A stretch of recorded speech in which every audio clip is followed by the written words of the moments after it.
Good morning, students. This is another video of chapter 6 of class 8 geography. Already in earlier video we have discussed about why agriculture is of great importance in India and across the world. हमें पता है कि agriculture एक बहुत ही important human activity है।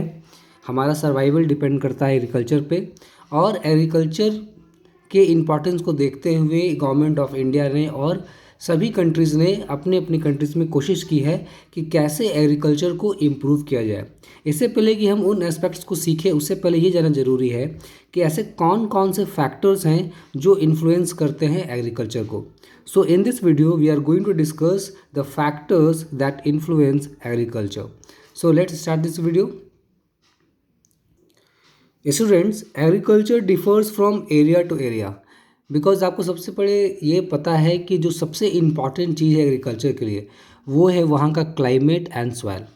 अगर वहाँ का सॉइल सूटेबल है उस पार्टिकुलर क्रॉप के लिए तो ही हम उसे वहाँ ग्रो कर सकते हैं। तभी आप देख सकते हो हमने जम्मू और कश्मीर में कभी नहीं सुना होगा कि we are growing sugar cane there, लेकिन जब आप नॉर्दर्न प्लेन्स में आएंगे तो आपको ऐसे बहुत सारे क्रॉप्स मिल जाएंगे जो वहाँ पर हम ग्रो करते हैं। तो रीज़न क्या है? रीज़न है सॉइल, इट मीन्स एरिया। जो वहाँ की टोपोग्राफी है, टेरेन है, जो वहाँ का क्लाइमेट है वो बहुत बहुत इन्फ्लुएंस करता है कि वहाँ पे किस तरह का एग्रीकल्चर प्रैक्टिस हम कर सकते हैं। So this factors are climate, type of soil, relief, topography and also socio economic condition.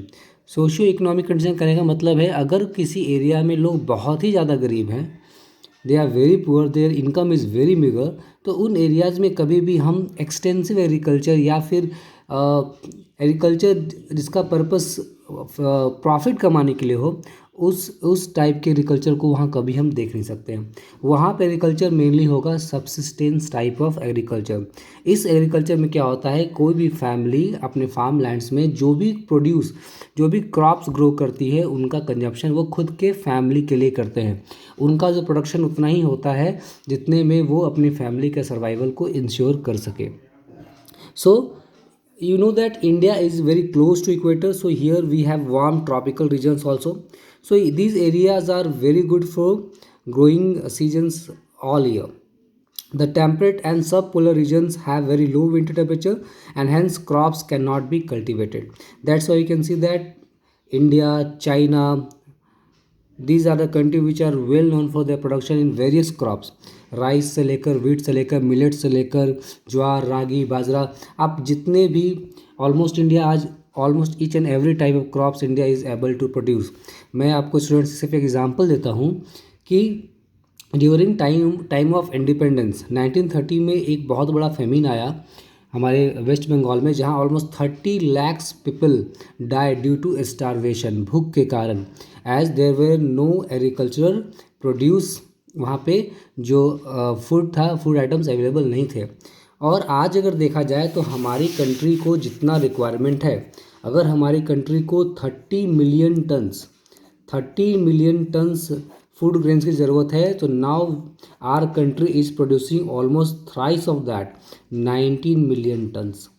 You can see एक समय ऐसा था कि India was not a self sufficient country in terms of food production.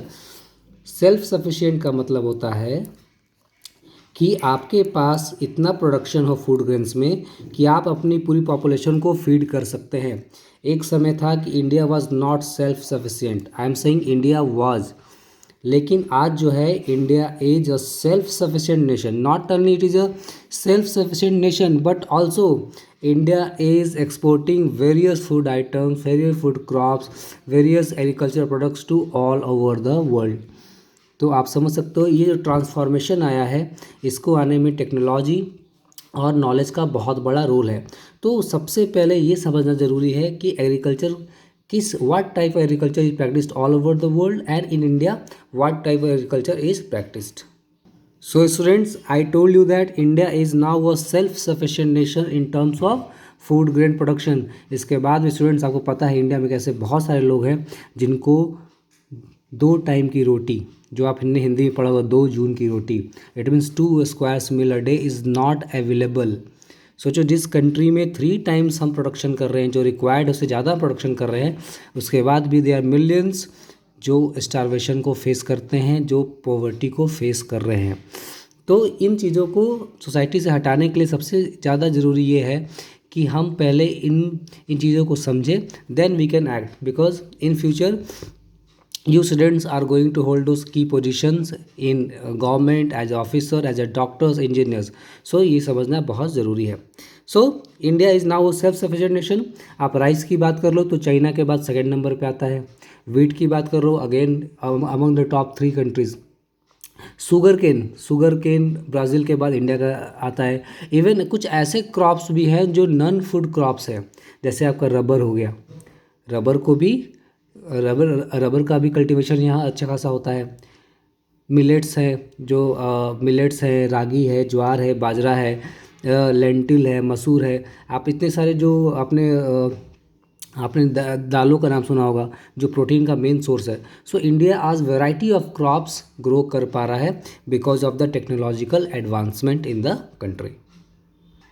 अब आप इंडिया की topography की बात करो तो देखो, इंडिया एक ऐसी कंट्री है स्टूडेंट्स, अगर इस मैप को आप देखो तो ये सदर्न पार्ट इंडिया का है, ये इक्वेटर से काफ़ी नज़दीक है। ये सब ट्रॉपिकल और ट्रॉपिकल रीजन जो है, ये वार्म क्लाइमेट देखने को मिलता है। आप देखोगे यहाँ पे अच्छी खासी कल्टीवेशन होती है। जैसे जैसे हम नॉर्थ की ओर बढ़ेंगे, पता है नॉर्थ प्लेन्स अवेलेबल हैं जो कि बहुत फर्टाइल है, because all the Himalayan reverse flow through it. Brahmaputra आती है ऐसे, तो ये रीजन जो है काफ़ी फर्टाइल है। और टोपोग्राफी की बात करें तो ये रीजन, यहाँ पे हमारे कुछ डेल्टाइक रीजन भी है। आपने देखा होगा Chhattisgarh, west Bengal, they are known for rice cultivation. कुछ ऐसे एरियाज़ भी हैं जहाँ पर बहुत ज़्यादा बारिश होती है, जैसे मौसिन राम।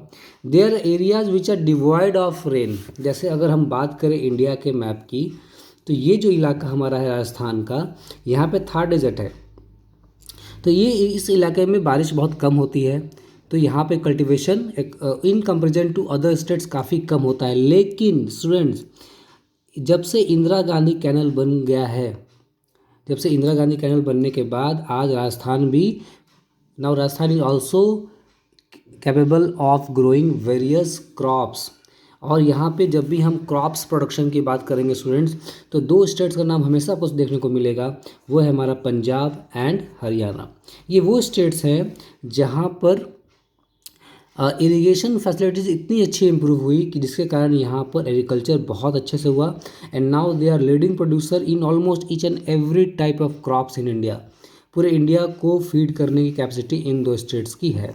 आप वीट की बात कर लो, राइस की बात कर लो, मिलेट्स की बात कर लो, इवन दोज प्रोडक्ट्स जिनको एक्सपोर्ट करके अच्छा खासा पैसा कमाया जा सकता है, उन क्रॉप्स को भी ये अच्छे से ग्रो कर पा रहे हैं because of the proper irrigation. लेकिन वहाँ पे लैंड डिग्रेडेशन भी काफ़ी ज़्यादा हुआ है। तो स्टूडेंट्स, इस वीडियो में आपको ये बताया गया है कि कैसे ऐसे बहुत सारे फैक्टर्स हैं जो इन्फ्लुएंस करते हैं एग्रीकल्चर को। अब वेरियस क्रॉप्स की अगर बात कर रहे थे तो आप खुद देखो, जो ब्लैक सॉइल है it is suitable for cotton, and we know that there is no black soil in Bihar Jharkhand area. तो आपको कभी भी यहाँ पे कॉटन देखने को नहीं मिलेगा कि यहाँ के जो फार्मर्स हैं कॉटन ग्रो कर रहे हैं। लेकिन when you move to Gujarat, Malwa plateau, Maharashtra side, you will feel that कि वहाँ आपको आराम से देखने को मिलेगा कि कॉटन प्रोडक्शन भी हो रहा है। India is also a leading producer of cotton in the world and it is again a non food crop. इसे हम खाते नहीं है, लेकिन इसका एक्सपोर्ट करते हैं और इंडिया की जो अपनी टेक्सटाइल इंडस्ट्री है उसको ये सपोर्ट करती है। इसके अलावा भी स्टूडेंट्स कुछ ऐसे फैक्टर्स हैं जैसे irrigation facilities, storage facility, transportation, communication, these are also very important. अगर प्रॉपर कम्युनिकेशन एंड ट्रांसपोर्ट रहेगा तो ऐसे प्रोडक्ट्स, जो आपको पता है कि जितने प्रोडक्ट्स होते हैं हमारे, जो क्रॉप्स होते हैं, दे आर बायोडिग्रेडेबल। अगर इनको स्टोर हाउसेस तक या मार्केट तक पहुंचाने में लेट हो जाए तो उसकी क्वालिटी ख़राब हो जाती है। जैसे मान लो कि रॉ मैंगो है, अगर वो पंजाब या उत्तर प्रदेश साइड से हमारे एरिया में आ रहा है और due to lack of proper communication और ट्रांसपोर्टेशन वो सही टाइम पे नहीं पहुंच पाएगा, तो जो भी ऑनर हैं या जो भी उस बिज़नेस में लगे हुए हैं, इवन द फार्मर्स, उनको काफ़ी नुकसान होगा। Because you know that all this products are biodegradable, ये ख़राब हो सकते हैं क्योंकि these are food products.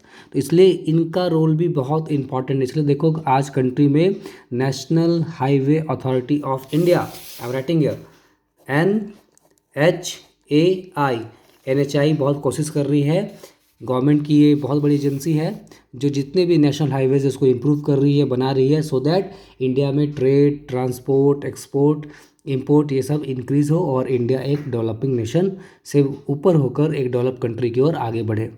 So students, this were the points that proper irrigation, farming, mechanization, अगर फार्मर्स के पास प्रॉपर मैकेनिकल टूल्स भी रहेंगे, नॉलेज रहेगा, अवेयरनेस रहेगी, तो भी वो अच्छे से फार्मिंग कर सकते हैं। तो इन सब में काफ़ी ट्रांसफॉर्मेशन आया है। और आपने हमेशा नाम सुना होगा ग्रीन रेवोल्यूशन के बारे में, which has transform the agriculture India. तो स्टूडेंट्स, आज का होमवर्क आपको ये है, आपको पता करना है what is green revolution, what is white revolution. इन दो टॉपिक्स को हम नेक्स्ट वीडियो में डिस्कस करेंगे। तब तक के लिए थैंक यू।